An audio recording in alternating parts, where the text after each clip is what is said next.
Hey everyone, Dr. Kem here, and welcome to this completely cinematic exponential explainer. We're diving right in today to explore the ultimate form of molecular origami through a century-old chemical reaction. We are looking at a fundamental discovery that has exponentially expanded our synthetic toolkit in organic chemistry. The literature sums it up perfectly. The Claisen rearrangement is a powerful carbon-carbon bond-forming chemical reaction. Think of this as the ultimate power tool for building those insanely complex molecules we rely on in modern medicine. It's a foundational building block that takes a relatively simple structure and completely, beautifully rearranges its internal architecture. Here is our roadmap for today's molecular dance. We'll hit a century-old discovery, then unpack the 3,3 Sigmatropic mechanism, check out the aromatic Claisen, explore the amino Claisen variation, look at modern synthetic variations, and wrap up with why this reaction matters. All right, part one, a century-old discovery. It's absolutely wild to think that Rainer Ludwig Claisen first discovered this reaction with an allo-vinyl ether way back in 1912. But science doesn't just stand still, right? Over the decades, his initial breakthrough evolved exponentially into a whole family of essential synthetic tools, like the Eschenmoser Claisen in 1964 and the Johnson Claisen in 1970, each bringing incredible new layers of precision to organic synthesis.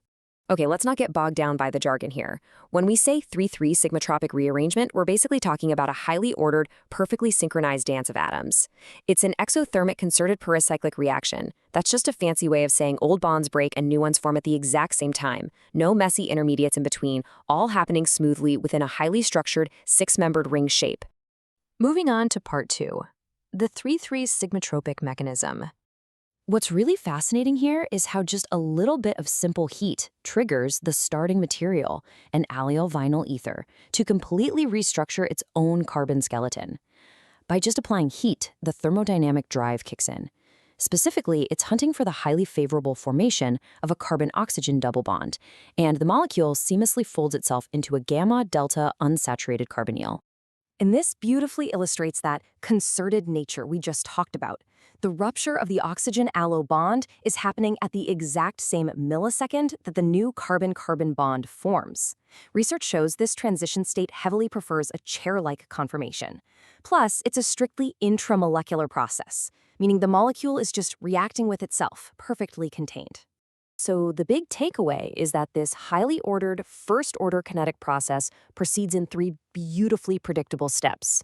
First up, heat initiates the process. Second, the bonds shift synchronously through that chair-like cyclic transition state.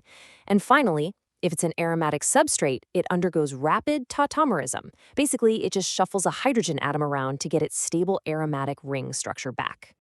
Which brings us to part three, the aromatic Claisen. Normally, the allyl group gracefully migrates right to the ortho position. The molecule undergoes the rearrangement, hits an intermediate, and then tautomerizes to pop the hydroxyl group back onto the ring, with the allo group sitting happily right next door. But wait, what if those ortho spots are already blocked by other substituents? The molecule doesn't just stop. Instead, a tandem coprearrangement forces the allo group to migrate all the way down to the para position. It's a stunning cascade of molecular events. Different substituents essentially act like chemical traffic cops, directing exactly where the migrating group will land. When we have meta-substitution, the electronics of the ring call the shots. Electron withdrawing groups like bromide strongly direct the rearrangement to the ortho position, resulting in 71% ortho product. On the flip side, electron donating groups like methoxy push the reaction toward the para position, yielding 69% para product. All right, part four, the amino Claisen variation. So what if we swap out the oxygen for nitrogen? Well, if we do that, we enter the world of the amino Claisen, also known as the Claisen rearrangement. And honestly, this changes the dynamics significantly because nitrogen behaves very differently than oxygen inside these pericyclic frameworks. Because of this atomic swap, this tougher nitrogen reaction demands way higher activation energy. If you're just using heat, you're looking at drastic conditions. We're talking 200 to 350 degrees Celsius. And at those temperatures, you unfortunately risk side reactions where the allyl group just cleaves off entirely. To solve this, chemists use special catalysts. Simple Bronsted acids, like 2-normal sulfuric acid, can accelerate the rate exponentially. You can also use Lewis acids, like zinc chloride, to form a complex with the amine, which lowers the barrier through a charge acceleration process. More recently, zeolites have even been used to run this whole thing at a super mild 80 degrees Celsius. Part 5. Modern Synthetic Variations. Let's look at the Eschenmoser Claisen Rearrangement from 1964. By heating allylic alcohols in the presence of specific reagents, it produces a gamma-delta unsaturated amide. The coolest part about this variation? This exact reaction was famously used as a key step in the total synthesis of morphine. It is a textbook example of taking a fundamental mechanism and adapting it to build incredibly complex, life-saving pharmaceuticals. Then we have the Johnson-Claisen variation from 1970. This one elegantly generates the starting ether in situ, literally right inside the reaction flask, from a simple allyl alcohol, which then immediately undergoes the 3,3 Sigmatropic rearrangement. Chemists absolutely love this method because it offers incredibly precise regio and stereo control, and that's absolutely crucial when synthesizing bioactive molecules, where the 3D orientation of your atoms literally means the difference between a potent drug and a useless byproduct. Finally, Part 6. Why this reaction matters.